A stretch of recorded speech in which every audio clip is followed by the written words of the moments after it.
Hello YouTube, good morning. It's been a while. I'm here in the Manzano Mountains, the truck camper.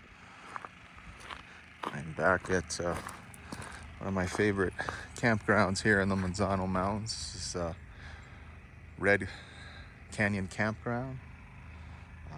I've been camping here for probably 10 years, and this is the site that's kind of sentimental to me. And this is where I've tent camped pretty much every time I came up here. But now that I have the truck camper, it fits, which is really cool. So I did go out on a couple of trips this summer. I went out in my Avalanche, a tent camping trip. I have yet to upload that video, and that was actually kind of cool. So I slept in the back of the Avalanche. I'll have to upload that one. And then I took this guy out, and so it's right now it's like the first week of August. I took this guy out in July to Silverton, Colorado, and that trip completely flopped. And what I mean by that is everything broke. So I took my motorcycle. The motorcycle broke. I'm not going to get into details. The generator broke. The truck broke. The camper, what did I have issues with the camper? Oh, I'll talk about that when I get inside. That was the CO2 detector and alarm. So yeah, I didn't do any filming. I was just so upset during that trip because that's like the most beautiful place on earth in Silverton, Colorado. So I basically just came home. Had heavy rains here last night. I was originally going to go up north to northern New Mexico to like the Sipapu area, which is close to Taos, but they're getting massive amounts of rain, flooding. So I had to deal with a bit of rain last night. It wasn't too bad. So today it's supposed to start clearing up. I think we're going to have another shower later this afternoon. But so with that, I haven't taken a lot of stuff out. So let's just chat about everything here. So this, been meaning to show you guys, this is my outdoor shower that I use. It's very popular outdoor shower, or it could be used as a toilet station. So you could see it's at a bit of an angle right now. And the reason I have it so close is this is how I shower. So I use the water hose that came with it, and then I just put this through that like that, and then obviously turn everything on. You have to get your temperature set right, but with the Aldi system, it gets that water really hot really quick. So that's how I shower. So I mean, it wouldn't obviously make sense to put this on a flat surface, but I'm limited with my hose, and I was going to get a longer hose, but then it's just something more I have to bundle up in there, and then something that could fail. So this is where I usually set up my tent pad, or my tent on this little pad here in the past, every time I camped here. But yeah, let's chat about everything. I had the awning out during the rain. You have to be careful with that because of wind. Luckily I didn't have any wind. It was just a pretty medium downpour, so it worked out okay. It protected the area that I have under there. No problems there. Let's talk about the generator real quick. So I continue to have problems with this generator. I think I've finally got it figured out. So I think I picked this generator up. It was on a sale on Amazon for $400. And I started reading through the manual, and what I found out that it has a different fuel jet option. So stock, this generator comes with a kind of a lower altitude fuel jet. So there's an option to change it out with a high altitude jet, and I did that, and so far it's running a lot better. I don't have to keep it on that stand anymore. So it just needed more air and fuel is what it, you know, long story short, is what it needed. So the stand, so a good tip with that stand, keeping a generator on a stand anyways, generator for this size, is you level the stand. It's much easier to level the stand than level the generator. So I just level the stand, you know, dig a little bit of a hole there, and then your generator's level. But that's, I don't have to use the stand anymore based on that fix I did. So I think I've had that generator apart so many times. Looking back, I mean, if you guys are in the market, just get a Honda. Just bite the bullet and get a Honda. You're gonna have zero issues with a Honda. We all know that, right? That, my personal opinion. Let's see, nothing else new. Oh, so I do have I got some leveling blocks for the truck. Can't really see it, but they're the ones that are at a radius, so you drive up on them. Got them from Amazon, and they're wonderful. I use them in Silverton. Right now I just have kind of see it there. I just have one side of the truck. This back part was the only part that needed to be level, and that got it pretty much dead level. The camper, you know, the truck is still a little kind of wonky and whatnot, but it's level. Let's see, anything else from the outside I need to talk about? I don't think so. Yeah.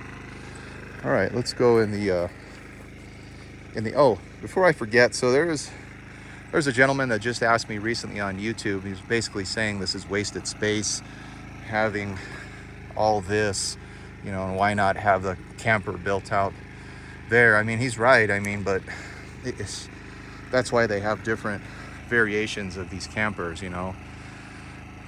I've talked about the 720. The 720's disconnected, discontinued. That's kind of in between the 620 and the 820, but I fully utilize that storage to the T. So, like, for example, right now I have firewood all right here with a moving blanket, and I just have some what do I have over there? Some charcoal, and then I got this table. So I try to get everything that'll fit in this space, and you're able to get a lot of stuff in here. I've talked about putting some aluminum protectant on here, or the diamond plate aluminum. I still want to do that. So yeah, I mean, you can put a lot of stuff in here. The only thing you need to be careful of, you need to be real careful, because this is get you guys in hot water, is make sure the stuff you put around your ratchet strap is not going to cut it. So you can see how I, strategically put my firewood around that ratchet strap so it doesn't cut it. So be careful as you're putting stuff in there. I didn't mention this before, but I put this door stop on because it was windy one day when I was home, and the door flew open and it hit right here. So this spot where it hits the truck, it's all going to depend on what kind of truck you have and how far you have the camper into the back cab area of the truck. So I mean, I still have, but you could see this is just a stick-on thing from Amazon, so now it works as a door stop. You can see I still have a lot of room here in terms of length, and it has these bumpers in the front here. Can't really see it. I don't know if you can see those bumpers. So they're designed to keep the camper all the way forward, and just act as like a little shock absorber. But I've tested it before, and it doesn't make any difference in terms of putting it back or forward. So it's really on preference. And then again, this depends on what kind of truck you have. All right, let's go inside.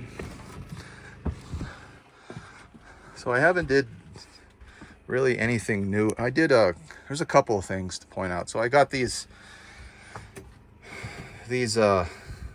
command strip bins, and the reason I got these as opposed to the solid bin is just so I can easily remove them and clean them, as opposed to the ones that have the solid. They're kind of permanent.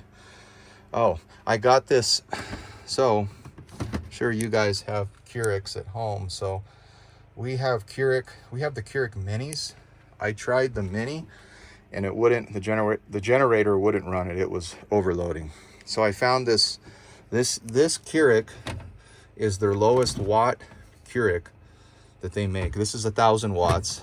The mini is, I think, 1,400, and it was tripping the generator. Ran it this morning, no problems.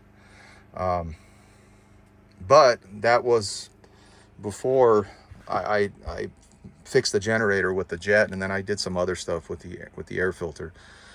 So it may run the mini now. I don't know. I'm gonna have to try it when I get home.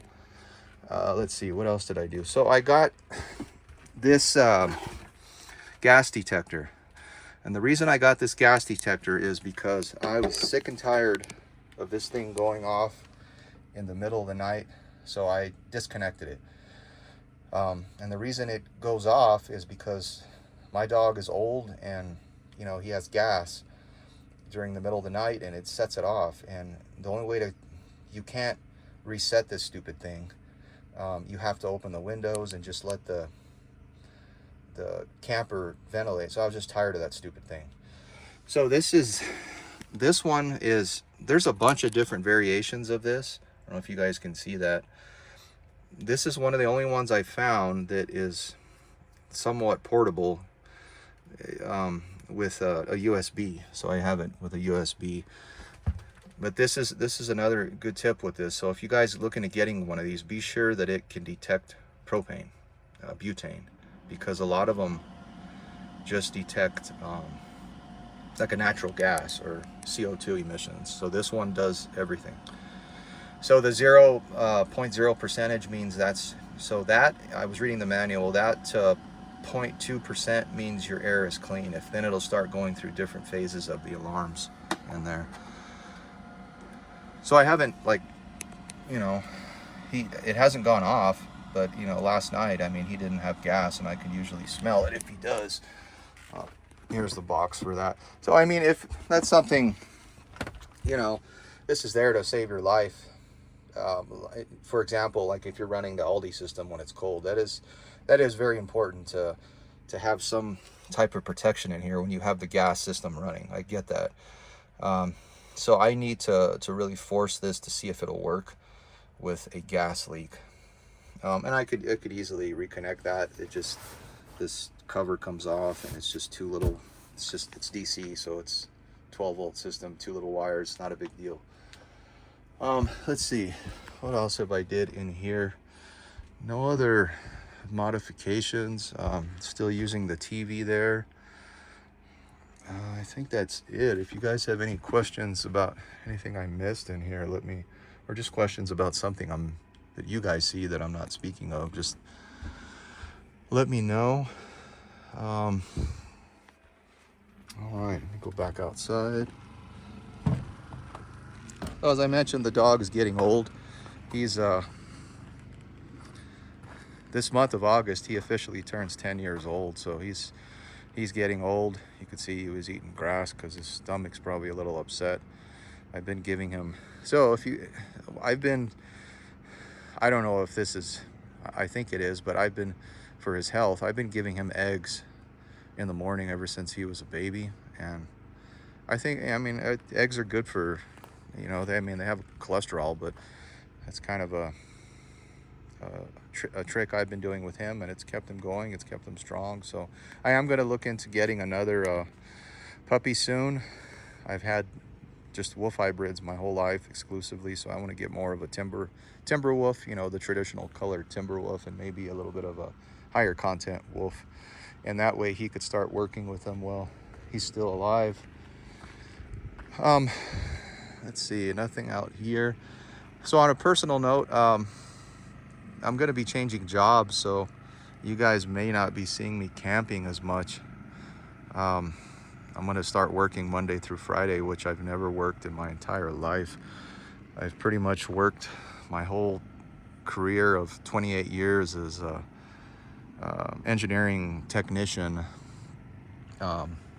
I'm actually going to be finally decided. I've had opportunities in the past to transition to engineering before, a full-time engineering role, and I just didn't want to do it, mainly because of the schedule. So I was working this kind of compressed 12-hour schedule for the past 28 years, and I've liked it, but those 12 hours at my age are starting to wear on me now. I'm feeling it more, so I'm ready to go to more of a traditional schedule, which means I'm not going to have all those bulk of those days off like I used to. So we're going to try it. I can always go back to being a engineering tech, but a little bit, I got a little bit more money out of it, and I don't have a glass ceiling with that. I pretty much hit a glass ceiling with where I was at before. So you may not see me out as much, and if I do come out, it's probably going to be for shorter durations, but I don't know. We'll feel it out and see how it goes.